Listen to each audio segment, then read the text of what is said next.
Hello YouTube, Sam here from youtube.com/onlivegamer for the New Boston, and in this tutorial we're going to be talking about the finally statement. Now what the finally statement does is it's placed inside of a try block and it's run no matter what. So let's say we have this try right here, and we go through this for loop and it's going to add each one of those items to our array list, and then it's going to try to access an index that's out of range. So what we want to do when that happens is type messagebox.show don't access memory that isn't there. And then we can add a finally. Now if you read the description, it says introduces a statement block to be run before exiting a try structure. So this is run before the try is ended and it's run no matter what. So we'll just type messagebox.show I am the finally, and then we'll go ahead and just beep. Now this is the sound that is played when an error occurs, and this is just to show you what you can do in the finally with the finally keyword. So let's go ahead and run this. You can see if we click add all, we get don't access memory that isn't there, and then if we click OK, just listen and you'll hear the beep. So it says I am the finally, and there's our beep right there.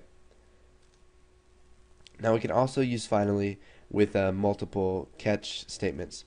So let's go ahead and catch EX as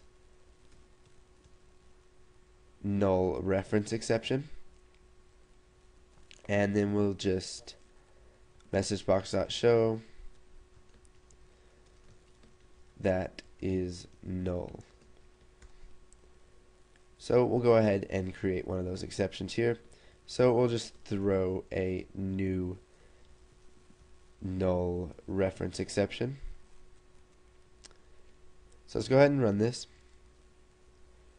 And you can see that if we click add all, it's going to throw that throw this first.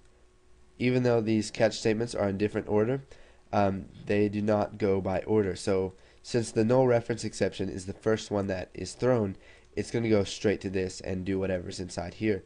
And then after that comes our out of range exception, and it's going to catch that in this. So let's switch back to the program.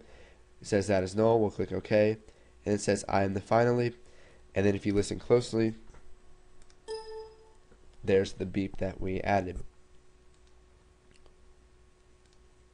So go ahead and practice with the finally. Practice a lot with try-catch statements because you're going to be using them a lot inside of your programs.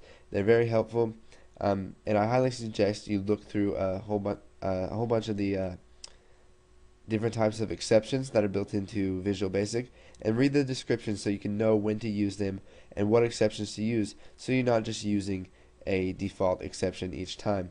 Now what you can do is use catch and then catch an exception, and when it shows the message, it's going to tell you what type of exception that is, so then you can go back into your code and add a specific type of exception instead of just a default one.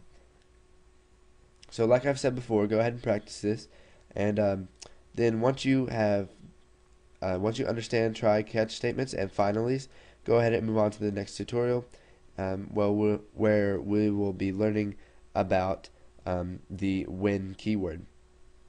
So thanks for watching, and stay tuned for the next tutorial.